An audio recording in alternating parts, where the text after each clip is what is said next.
Hello नमस्कार दोस्तों, welcome to UPSC समाचार an initiative by doctor Amit IAS HCS academy. इस इनिशिएटिव में हम डेली बेसिस पर द हिंदू न्यूज़पेपर की टॉप 5 न्यूज़ डिस्कस करते हैं, specially from prelims point of view. Mains point of view से हम डेली एक एडिटोरियल न्यूज़ को डिस्कस करते हैं।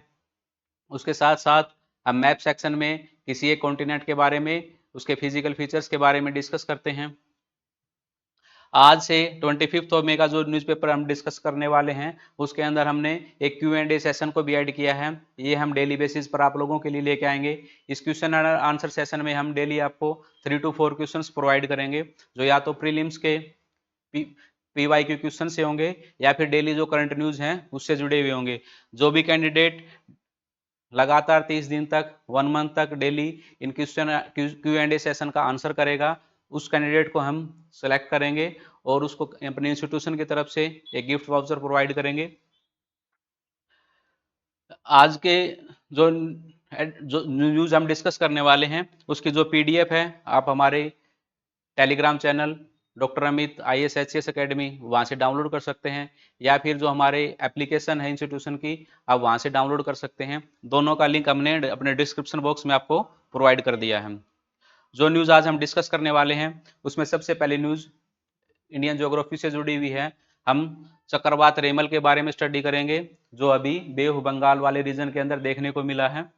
उसके साथ अर्थव्यवस्था से जुड़ी हुई हम 2 खबरें आज डिस्कस करेंगे। जो पहली खबर है वो वर्ल्ड ट्रेड ऑर्गेनाइजेशन के अंदर इंडिया ने जो बहुपक्षीय निवेश समझौता जो है उसके विरुद्ध एक आपत्ति दर्ज कराई है। आखिर वो समझौता क्या है और उससे इंडिया के हित, भारत के हित कैसे प्रभावित हो रहे हैं, उसको हम स्टडी करेंगे। उसके साथ साथ जो इंडियन लेबर मार्केट है उसके में जो अनऑर्गेनाइज सेक्टर है, अनऑर्गेनाइज सेक्टर के क्या क्या चुनौतियां हैं और उन चुनौतियों से लड़ने के लिए हमें क्या क्या समाधान देने चाहिए, उसके बारे में हम स्टडी करेंगे। प्रारंभिक परीक्षा के पॉइंट ऑफ व्यू से हम प्रोजेक्ट उद्भव को देखेंगे और उसके साथ हम समाचारों में स्थान या फिर देश, इस वाले इनिशिएटिव में हम न्यू कैलेडोनिया के बारे में स्टडी करेंगे। न्यू कैलेडोनिया आइलैंड आखिर है कहाँ पे और उसके पास उसका जो हिस्टोरिकल बैकग्राउंड है वो क्या है। मेंस के पॉइंट ऑफ व्यू से जो एडिटोरियल न्यूज को हम डिस्कस करने वाले हैं उसके हम खाद्य तेलों के लिए राष्ट्रीय मिशन ऑयल पाम, उसके बारे में स्टडी करेंगे। इंटरनेशनल लेवल पे ऑयल पाम की प्रोडक्शन कहाँ होती है, इंडिया का उसमें क्या स्थान है और इंडिया ने उसको बढ़ाने के लिए क्या क्या इनिशिएटिव लिए हैं। और मानचित्र सेक्शन में हम अफ्रीका के भौतिक विभाजन के बारे में स्टडी करेंगे। Before starting, brief introduction about me. My name is Satish. 2 times I appeared in HCS interview. I qualified JRF in geography और उसके साथ मैंने अपनी graduation BTech in electronics and communication engineering में की है। So let us discuss our first news. Cyclone Remal likely to landfall near Bengal.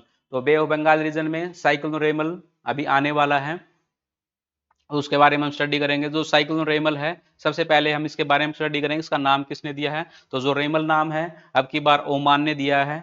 जो Indian ocean के अंदर जो साइक्लोन आते हैं उनकी जो नेमिंग है, नोमेनक्लेचर है, वो डिफरेंट डिफरेंट जो नेशंस हैं वो अपनी टर्न वाइज उनके नाम देते हैं। तो इस बार जो रेमल जो साइक्लोन उसका नाम ओमान द्वारा दिया गया है और रेमल का अरबी भाषा में अर्थ है रेत। इसकी उत्पत्ति बे ऑफ बंगाल में हुई है। उसके साथ साथ बे ऑफ बंगाल वाले रीजन के अंदर जो साइक्लोन आया है, ये साइक्लोन हमारा ट्रॉपिकल साइक्लोन है और साइक्लोन से जुड़ी हुई इस साइक्लोन को स्पेसिफिकली जो न्यूज है उससे जुड़ा हुआ सबसे बड़ा मुद्दा ये है कि ये साइक्लोन पिछले साल जो साइक्लोन आए थे उनके जैसा ही ये साइक्लोन विनाशकारी हो सकता है, जिससे कि कोस्टल रीजन के अंदर जो मैंग्रूव्स हैं, सुंदरबन, खास करके सुंदरबन डेल्टा रीजन के अंदर जो मैंग्रूव हैं और जो वाइल्ड लाइफ है उसको काफी नुकसान हो सकता है। उसके साथ साथ जो तटीय क्षेत्र पे जो आबादी रहती है उसको भी जान और माल का काफी हानि हो सकती है। पिछले साल जैसे साइक्लोन आए थे, साइक्लोन यास, साइक्लोन अम्फान, चक्रवात फानी, चक्रवात आइला, ये सब साइक्लोन भी इसी टाइम पीरियड के दौरान मई और जून महीने के दौरान आए थे और वो काफी विनाशकारी साबित हुए थे। तो ऐसी ही संभावना जताई जा रही कि जो ये साइक्लोन रेमल है ये भी उतना ही विनाशकारी हो सकता है। तो सबसे पहले हम देख लेते हैं चक्रवात क्या होता है। चक्रवात में क्या रहता है कि जो सेंटर रहता है उसमें लो प्रेशर कम दबाव वाला क्षेत्र रहता है और उसके चारों तरफ हाई प्रेशर वाला एक क्षेत्र बिल्डअप होता है। उससे उस चक्रवात के अंदर जो हाई प्रेशर है, हाई प्रेशर से लो प्रेशर की तरफ एयर मूव करती है और कोरियोलिस इफेक्ट की तरफ से कोरियोलिस इफेक्ट की वजह से साइक्लोन के अंदर जो आउटर जो एरिया है, जो हाई प्रेशर की तरफ से जो एयर जा रही है, वो क्लॉकवाइज या एंटी क्लॉकवाइज अपनी डायरेक्शन को डिसाइड करती है। अगर हम नॉर्दर्न हेमिस्फीयर की बात करें तो वहां पे जो आउटर जो एरिया है, जो हाई प्रेशर वाला रीजन है, जब वो लो प्रेशर की तरफ से एयर जाएंगी उस तरफ, हाई प्रेशर से लो प्रेशर की तरफ जब एयर जाएगी तो उत्तरी गोलार्ध के अंदर हवा वामावर्त दिशा में एंटी साइक्लोनिक जो एंटी क्लॉकवाइज डायरेक्शन है उसमें जाती है, और दक्षिणी गोलार्ध के अंदर वही एयर हाई प्रेशर से लो प्रेशर की तरफ जाएगी तो वो क्लॉकवाइज डायरेक्शन में जाएगी। तो हमें ये लोग डायरेक्शन इसको याद रखनी है कि नॉर्दर्न हेमिस्फीयर के अंदर, उत्तरी गोलार्ध के अंदर जो हवा का संचार होता है वो वामावर्त दिशा में, और दक्षिणी गोलार्ध में दक्षिणावर्त दिशा में होता है। इस प्रकार से जब एयर की सर्कुलेशन क्लॉकवाइज या एंटी क्लॉकवाइज हो जाती है तो साइक्लोन अपनी जो पोजीशन है जहां पे वो डेवलप हुआ उससे मूव करना स्टार्ट करता है, और वहां से मूव करते करते वो अपने आने वाले क्षेत्र में, चाहे वो जमीनी क्षेत्र हो, कोई तटीय क्षेत्र, उसकी तरफ बढ़ता है, या फिर वो समुद्र के अंदर ही एक पर्टिकुलर दिशा के अंदर बढ़ता रहता है। जो चक्रवात रहता है वो मेनली अपनी जो सोर्स ऑफ एनर्जी है या पावर है वो पानी से लेता है, क्योंकि चक्रवात के अंदर क्या रहता है, एयर नीचे से ऊपर की तरफ उठती है। तो जब एयर नीचे से ऊपर की तरफ उठेगी तो उस वक्त क्या रहता है, हवा के अंदर जो नमी रहती है वो क्या रहती है, पानी की बूंदों के रूप में परिवर्तित होगी, कंडेंसेशन होएगा, और कंडेंसेशन होने की तरफ से क्या रहेगा, हीट एनर्जी क्या रहेगी, हीट क्या रहेगी, रिलीज होगी, और वो हीट ही क्या करती है, काम करती है साइक्लोन को मूव करने के लिए, वो सोर्स ऑफ एनर्जी रहती है। तो जैसे ही कोई साइक्लोन किसी भूमि वाले क्षेत्र में, तटीय क्षेत्र के साथ टकराता है और उसके बाद आगे जमीन के ऊपर वो आगे बढ़ता है, तो उसका जो सोर्स ऑफ वाटर है, पानी का जो स्रोत है वो खत्म हो जाता है, और उसकी वजह से जो लेटेंट हीट ऑफ कंडेंसेशन है, जो पानी जब बूंद की भाप जब बूंद की फॉर्म में जब जमता है तो उस वक्त जो एनर्जी रिलीज हो रही थी वो एनर्जी उसको मिलनी बंद हो जाती है, तो उसकी वजह से क्या रहता है, साइक्लोन डाई आउट हो जाता है, वो पीटर आउट हो जाता है, खत्म हो जाता है। तो साइक्लोन की जो लाइफ रहती है वो मेनली पानी के कांटेक्ट में रहने से रहती है। जैसे ही उसका पानी का सोर्स खत्म हो जाता है तो साइक्लोन डाई आउट हो जाता है, पीटर आउट हो जाता है। उसके साथ साथ साइक्लोन में, चक्रवात में क्या रहता है, वो काफी तेज हवाएं उसके अंदर चलती हैं, तो अपने आने वाले क्षेत्र में कोई भी वेजिटेशन हो, कोई भी मकान हो, बिल्डिंग हो, कोई उसी को काफी सारा नुकसान पहुंचाता है, उससे जान और माल दोनों की काफी हानि रहती है। तो जो चक्रवात शब्द है इसको हम पढ़ सकते हैं कि ग्रीक के साइक्लोसिस से लिया गया है, इसका मतलब होता है सांप की कुंडली, और तो सांप की कुंडली मतलब साइक्लोन भी सर्कुलर वे में मूव करता है। ये हमें एक चीज याद रखनी है, साइक्लोन के जो सेंटर रहता है उसके अंदर हमेशा लो प्रेशर सिस्टम रहता है, और साइक्लोन के चारों तरफ क्या रहता है, हाई प्रेशर सिस्टम रहता है। और जो चक्रवात रहते हैं वो अपनी लोकेशन के बेसिस पे दो प्रकार से रहते हैं, टेम्परेट साइक्लोन और एक्स्ट्रा ट्रॉपिकल ट्रॉपिकल साइक्लोन और एक्स्ट्रा ट्रॉपिकल साइक्लोन। जो ट्रॉपिकल साइक्लोन रहते हैं, उष्णकटिबंधीय साइक्लोन रहते हैं, ये मेनली क्या रहते हैं, 0 डिग्री से 30 डिग्री नॉर्थ और 30 डिग्री साउथ, इस वाले रीजन के अंदर ये लाई करते हैं। ये हमने एक आपको कुछ एग्जाम्पल दिए हैं कि जैसे इंडिया वाले रीजन के अंदर इनको साइक्लोन बोलते हैं, बाकी चाइना वाले रीजन में इनको टाइफून बोलते हैं। यही साइक्लोन जब नॉर्थ अमेरिका और साउथ अमेरिका वाले रीजन में जाएंगे तो इनको हम हरिकेन्स बोलते हैं। तो ये इनके डिफरेंट डिफरेंट नोमेनक्लेचर हैं, डिफरेंट डिफरेंट ज्योग्राफिकल लोकेशन के हिसाब से। उसके अलावा उष्णकटिबंधीय साइक्लोन के अलावा अतिरिक्त उष्णकटिबंधीय चक्रवात, जिन्हें शीतोष्ण चक्रवात भी कहते हैं, वो क्या रहता है, मध्य अक्षांश में। ये 30 डिग्री से ऊपर 60 डिग्री वाले रीजन में, और 30 डिग्री से 60 डिग्री साउथ वाले रीजन में, इन दोनों रीजन के अंदर ये मिलते हैं। ये जो साइक्लोन रहते हैं, उष्णकटिबंधीय साइक्लोन और अतिरिक्त उष्णकटिबंधीय साइक्लोन, ये अपनी ज्योग्राफिकल लोकेशन के अलावा नुकसान कितना करते हैं और उनकी रफ्तार कैसे रहती है, दोनों के अंदर भी काफी अंतर रहता है। जो उष्णकटिबंधीय चक्रवात रहते हैं ये काफी सीवियर फॉर्म में रहते हैं, इनके अंदर जो हवा की जो रफ्तार रहती है वो काफी तेज रहती है, और वे काफी नुकसान भी पहुंचाते हैं। उसके अलावा अतिरिक्त उष्णकटिबंधीय चक्रवात क्या रहते हैं, इनके अंदर हवा की रफ्तार इतनी तेज नहीं रहती है और इनका नुकसान भी इतना ज्यादा नहीं होता है, लेकिन ये लंबे समय तक, जो अतिरिक्त उष्णकटिबंधीय चक्रवात रहती है, इनकी जो लाइफ स्पेन रहती है ये लंबे समय तक एग्जिस्ट करते हैं, जबकि उष्णकटिबंधीय चक्रवात बहुत जल्दी पैदा होते हैं और बहुत जल्दी ही खत्म हो जाते हैं। तो उस अतिरिक्त उष्णकटिबंधीय चक्रवात मुख्यतः उत्तरी अमेरिका में देखने को मिलते हैं और कुछ यूरोप के रीजन में हमें देखने को मिलता है। ये जो उष्णकटिबंधीय चक्रवात हैं उसके बारे में हमने टाइमलाइन बताई है कि जो इंडिया वाला रीजन है, भारत वाला रीजन है, इसके अंदर अपने जून और दिसंबर वाले रीजन में ये सब आते हैं। उसके अलावा अमेरिका वाला जो रीजन है, उस वाले रीजन में अगस्त और अक्टूबर वाले रीजन के अंदर आते हैं ये, या फिर कई बार जून और अक्टूबर वाले रीजन में आते हैं। तो ये आप पीडीएफ के अंदर एक बार देख लेना। उसके अलावा जो एक्स्ट्रा ट्रॉपिकल साइक्लोन है, जो कि शीतोष्ण कटिबंधीय साइक्लोन है, ये वाली लोकेशन मैंने आपको दिखाई है मैप में। ये वाली इस रीजन में यूरोप में, एशिया के ऊपर वाले रीजन स्टेपीज रीजन में, नॉर्थ अमेरिका के अंदर ये वाला रीजन, उसी तरह साउथ अमेरिका के अंदर, साउथ अमेरिका से नीचे की तरफ वाले रीजन में, और ये ऑस्ट्रेलिया के नीचे वाले रीजन में। तो ये हमने डिफरेंट डिफरेंट दोनों साइक्लोन के बारे में देखा। जो शीतोष्ण कटिबंधीय साइक्लोन रहते हैं उसके अंदर मेनली फ्रंट बनता है वार्म एयर मास और कोल्ड एयर मास। जब दोनों एक दूसरे के कांटेक्ट में आते हैं तो उस वक्त जो कोल्ड एयर मास रहता है वो वार्म एयर मास को पीछे से धकेलता है, और उस वजह से एक लो प्रेशर सिस्टम डेवलप होता है, उसके चारों तरफ एयर मूव करनी स्टार्ट कर देती है। तो एक टाइम के बाद क्या आता है कि जो वार्म एयर है वो पूरी तरीके से जो हॉट एयर है उसको जमीन से ऊपर उठा देती है, और वो क्या बनता है, हमारा ओक्लूडेड फ्रंट बन जाता है। जब ओक्लूडेड फ्रंट बनता है तो वार्म एयर ऊपर और कोल्ड एयर नीचे, और साइक्लोन क्या रहता है, हमारा खत्म हो जाता है।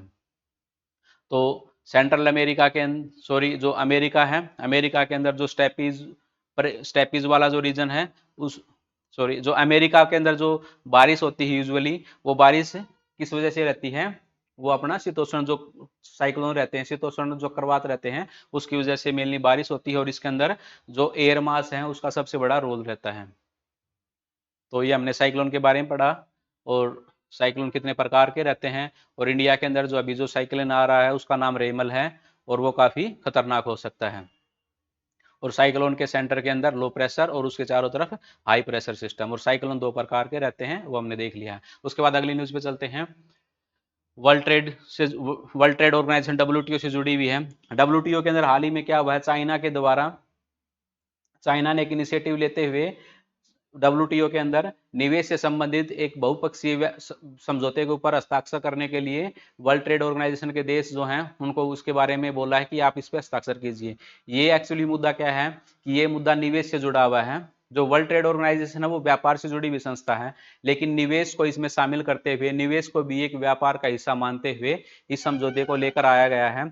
और इस समझौते के अंदर ये प्रावधान किया गया है कि निवेश से जुड़ी हुई जो भी पॉलिसीज बनेंगी या जो भी डिस्कशंस होंगे उसके अंदर जो कोई भी देश की जो सरकार रहेगी वो इस समझौते पर हस्ताक्षर करेगी, तो उस सरकार को विभिन्न व्यापारिक कंपनियों के द्वारा, खास करके जो प्राइवेट ऑर्गेनाइजेशंस हैं, उनको एक स्टेक होल्डर मानते हुए उनके साथ पहले डिस्कशन करना होगा, उसके बाद ही कोई ना कोई पॉलिसी वो लेकर आ सकते हैं। तो इस चीज पर आपत्ति जताते हुए भारत सरकार ने इसका विरोध किया है, और भारत सरकार ने अपनी आपत्ति जताते हुए मुख्यतः दो बातें रखी हैं। उन्होंने सबसे पहले ये बोला है कि World Trade Organization sorry WTO क्या है, ट्रेड से जुड़ी हुई एक संस्था है, उसके अंदर निवेश को क्या हम शामिल कर सकते हैं, क्या निवेश ट्रेड का हिस्सा हो सकता है। तो पहला मुद्दा भारत सरकार ने ये उठाया। दूसरा मुद्दा उन्होंने ये उठाया है कि जो इस समझौते पर हस्ताक्षर करने के बाद कोई भी देश क्या हो जाता है, बाध्यकारी हो जाता है कि वो प्राइवेट सेक्टर को निवेश से जुड़ी हुई पॉलिसी बनाने के लिए क्या करेगा, कंपलसरी रूप से उनको अपनी डिस्कशन के अंदर शामिल करेगा, और उनकी सहमति के बाद ही कोई पॉलिसी बनाएगा। तो और उसके साथ साथ जो तीसरा मुद्दा भारत सरकार ने उठाया है, उसके बाद इन्होंने ये बोला कि जो इस समझौते को लागू करने के लिए जो प्रोसीजर फॉलो किया गया है डब्ल्यूटीओ के अंदर, क्या वह उचित है। क्योंकि डब्ल्यूटीओ के अंदर ये प्रावधान है कि अगर आपको किसी भी समझौते पर हस्ताक्षर करने या किसी भी समझौते को लागू करना है तो वो कंसेंसस से होगा, उसके अंदर सभी देशों की एग्रीमेंट जब तक नहीं होगा तो उस समझौते को हम लागू नहीं कर सकते। लेकिन फिर भी 70% देशों ने, डब्ल्यूटीओ के जो 70% नेशंस हैं, उन्होंने इस समझौते का स्वागत किया है। इंडिया, अमेरिका आदि देशों ने इसका विरोध किया है।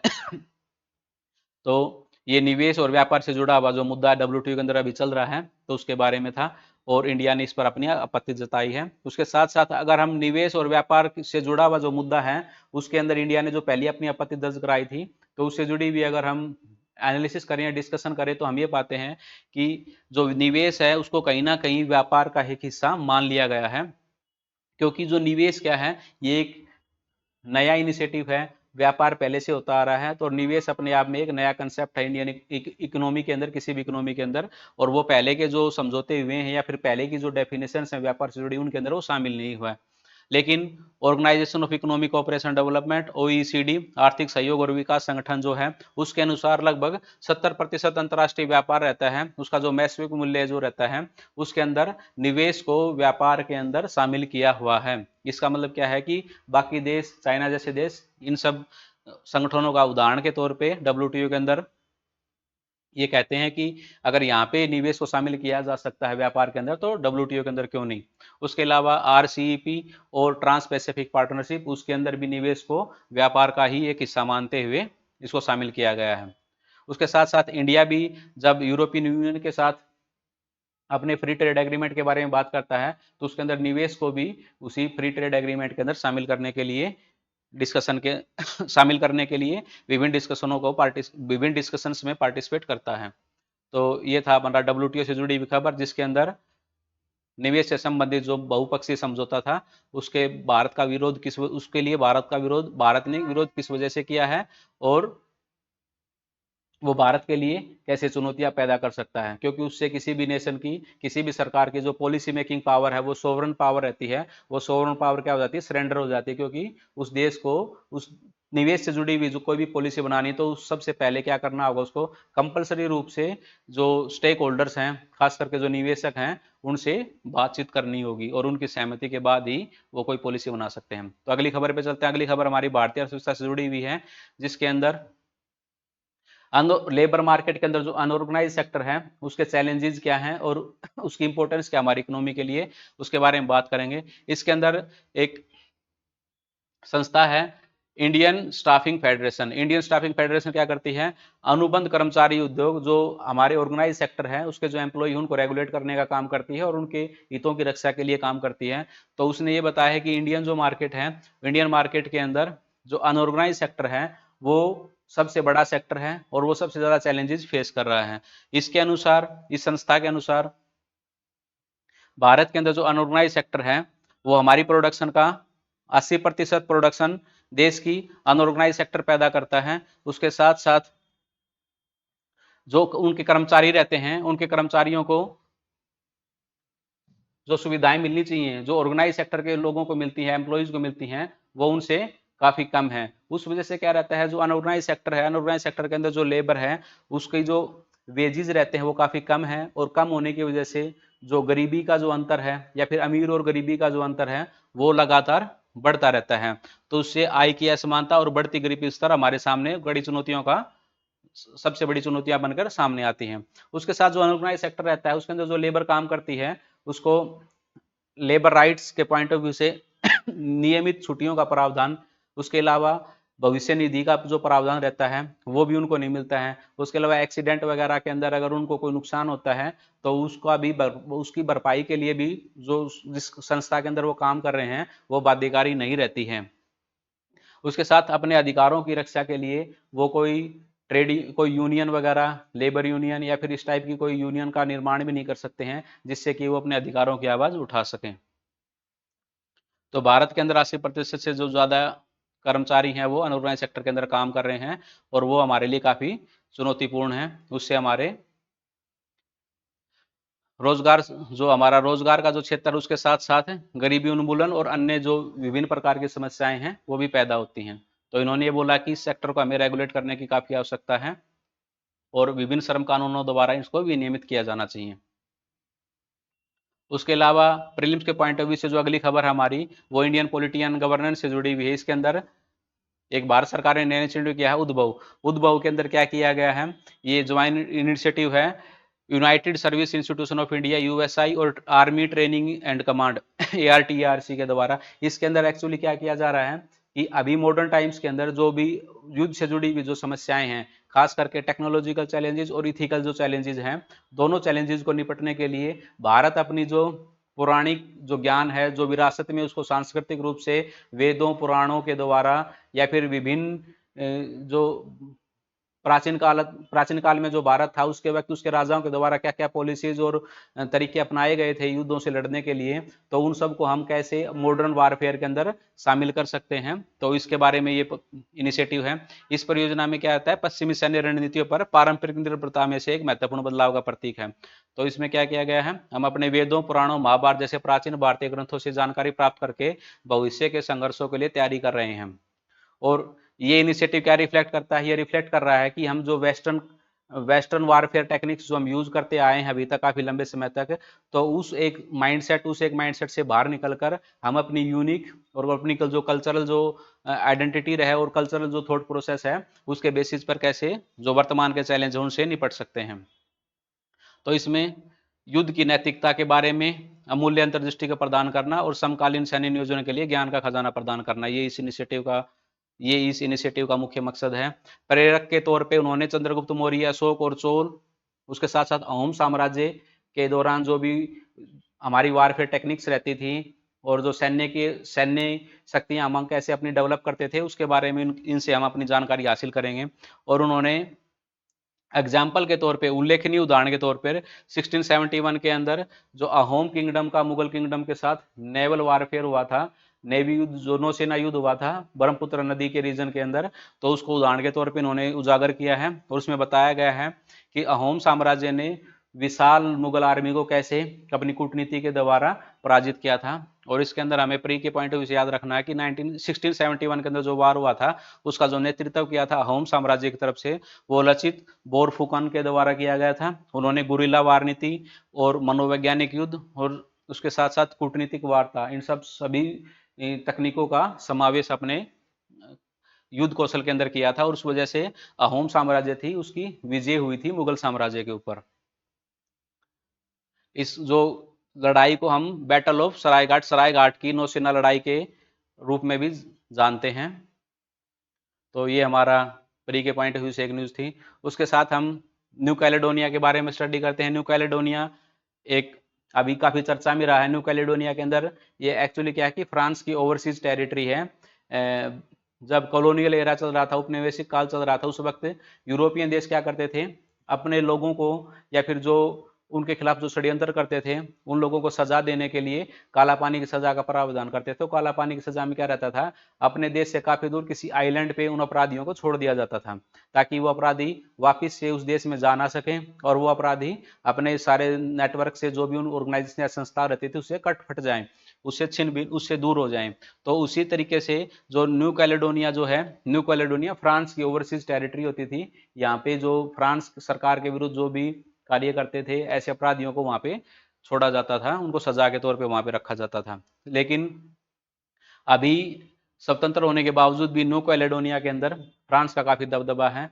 और अभी हाल ही में फ्रांस की सरकार ने कानून बनाया है कि जिसके तहत जो न्यू कैलेडोनिया के अंदर फ्रांस के वे नागरिक जो 10 साल से ज्यादा समय से वहां पे रह रहे हैं उनको वोटिंग राइट दिए गए हैं। तो उससे क्या रहता है, जो वहां पे जो लोकल पॉपुलेशन है, जो लोकल जाति समूह जो है वो क्या कह रहा है कि ये अधिकार अनुचित हैं। उससे क्या रहेगा, जो लोकल पॉपुलेशन है उसके जो वोटिंग राइट्स हैं उनका हनन होगा और जो फ्रांस से जुड़े हुए जो लोग हैं, जो फ्रांसी मूल के जो लोग हैं, उससे उनको बेनिफिट मिलेगा और वो स्थानीय स्वशासन में भागीदार बन पाएंगे।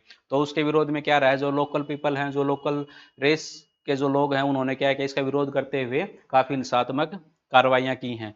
तो इस वजह से चर्चा में रहा था। अगर इसकी लोकेशन देखें तो न्यू कैलेडोनिया ऑस्ट्रेलिया के पास में एक आइलैंड नेशन है और जो ऑस्ट्रेलिया रहता था वो क्या रहता था, इंग्लैंड की क्या रहती ओवरसीज टेरिटरी रहती थी और उसी के पास में ही न्यू कैलेडोनिया है जो कि फ्रांस की एक ओवरसीज टेरिटरी थी। तो आपको इस द्वीप के बारे में पता रखना है कि ऑस्ट्रेलिया के पास में है, दक्षिणी इंडियन ओशन के दक्षिणी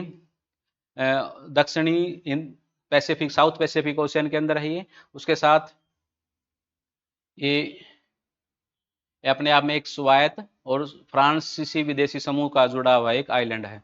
तो ये आपको बस याद रखना, इसमें ज्यादा जानकारी मेनली इसकी लोकेशन आपको पता होनी चाहिए कि न्यू कैलेडोनिया है कहाँ पे।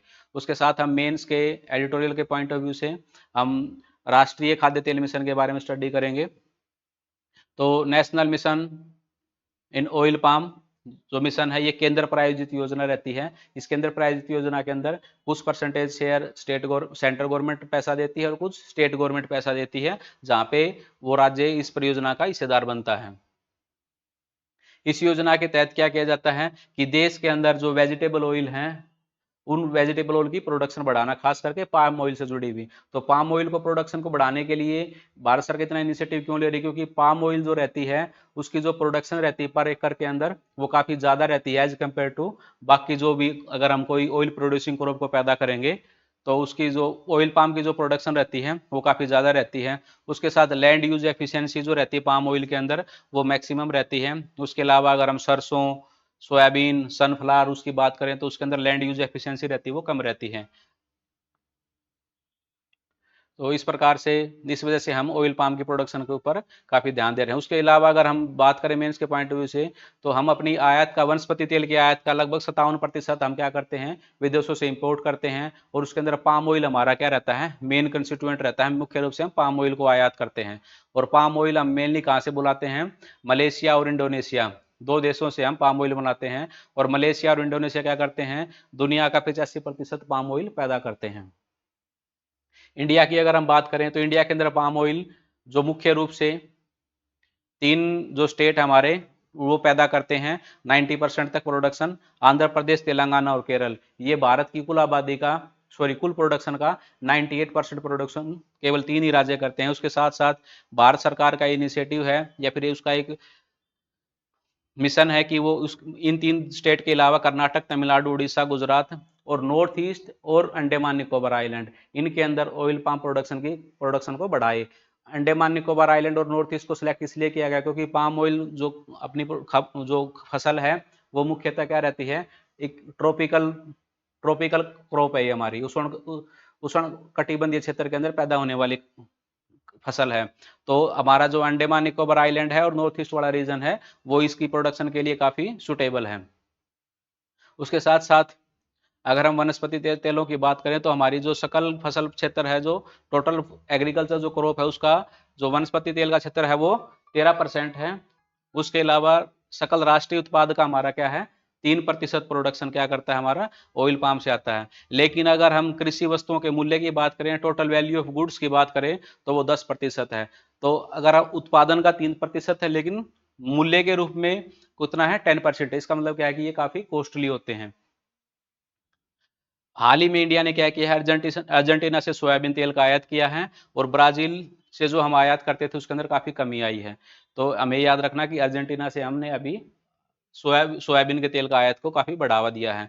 अगर हम तेलों की बात करें तो शीर्ष तेल जो वनस्पति तेल हम आयात करते हैं उसके अंदर पाम ऑयल, सोयाबीन ऑयल और सूरजमुखी के जो बीज हैं उसका जो तेल रहता है वो अपने आप में काफी इंपॉर्टेंट है।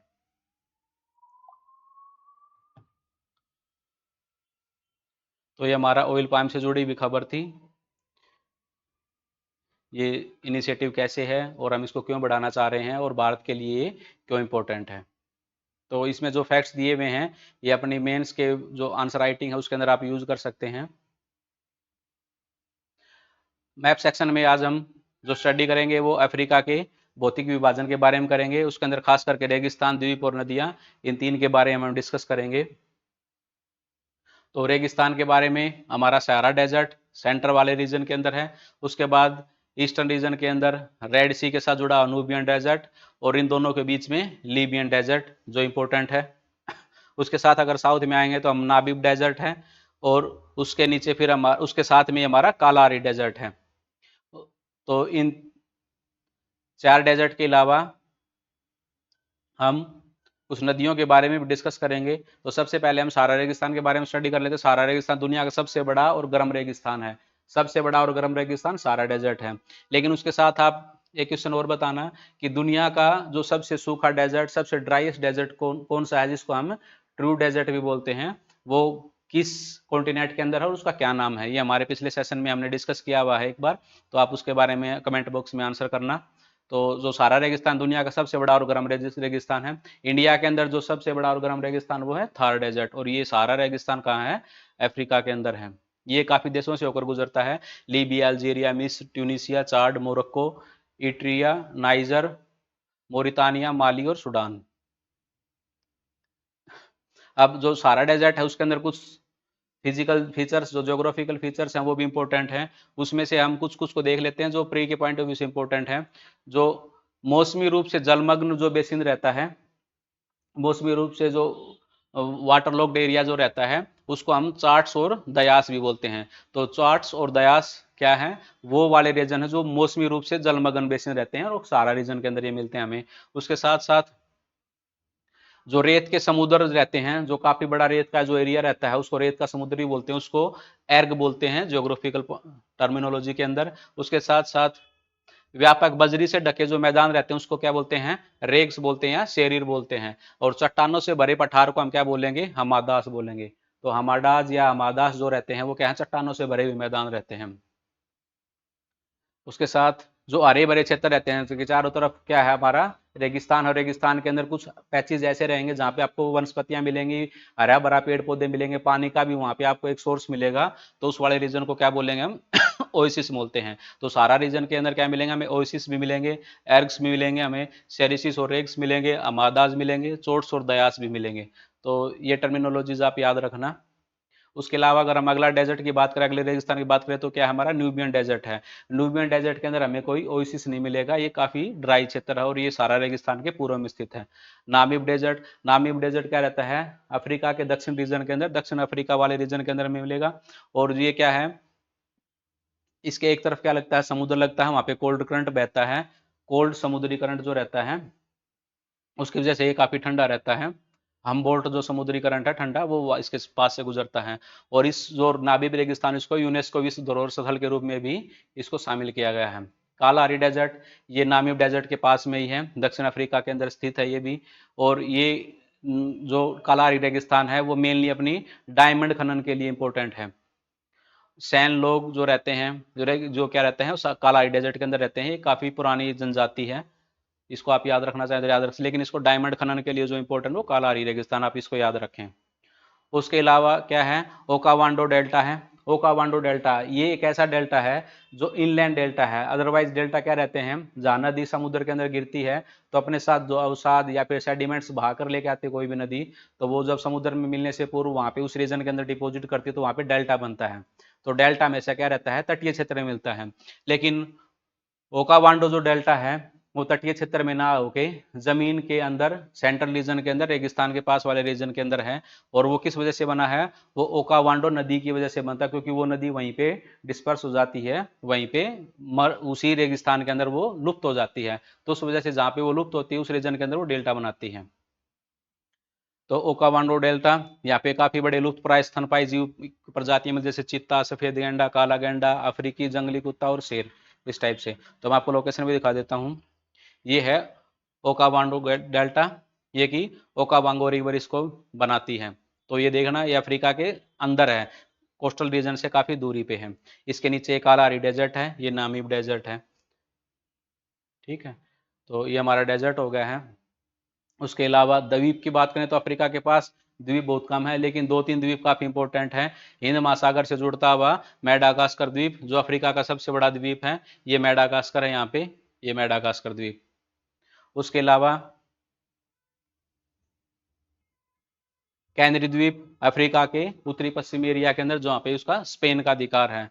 उसके अलावा दक्षिण अटलांटिक महासागर में अफ्रीका के पश्चिम में सेंट हेलेना द्वीप है, जहाँ की ब्रिटेन की कॉलोनी है, जहाँ पे नेपोलियन को निर्वासन दिया गया था, काला पानी की सजा नेपोलियन को जो दी गई थी। उसके अलावा जंजीबार का तंजानिया हिस्सा हिंद महासागर के करीब है। ठीक है, ये ज़्यादा इंपॉर्टेंट नहीं। कैनरी आइलैंड हमने बता दिया कि ये स्पेन के कब्जे में रहता है। उसके अलावा अफ्रीका की अगर नदियों की बात करें तो नील नदी दुनिया की सबसे लंबी नदी है जो अफ्रीका के अंदर है, और जो मिस्र के लिए क्या है, एक वरदान का काम करती है, क्योंकि मिस्र एक रेगिस्तान होता अगर नील नदी ना होती। तो नील नदी होने की वजह से ही मिस्र की इंपॉर्टेंस है, और नील नदी के होने से मिस्र के अंदर कपास की खेती काफ़ी अच्छी होती है, और दुनिया की सबसे अच्छी जो कपास होती है वो मिस्र पैदा करता है। उसके अलावा कोंगो नदी या ज़ेरे नदी, ये तंगानिका झील से निकलती है और अटलांटिक महासागर में बहती है, अफ्रीका की दूसरी सबसे लंबी नदी है। और जो ये नदी क्या करती है, भूमध्य रेखा को दो बार काटती है। उसके अलावा नाइजर नदी, नदी जम्बेजी, यहाँ पे विक्टोरिया फॉल नदी जम्बेजी पे, लिम्पोपो नदी मकर रेखा को दो बार काटती है। ऑरेंज नदी, ऑरेंज नदी ड्रेकन्सबर्ग पर्वत से निकलती है। इन नदियों की मैं आपको एक बार लोकेशन दिखा देता हूँ।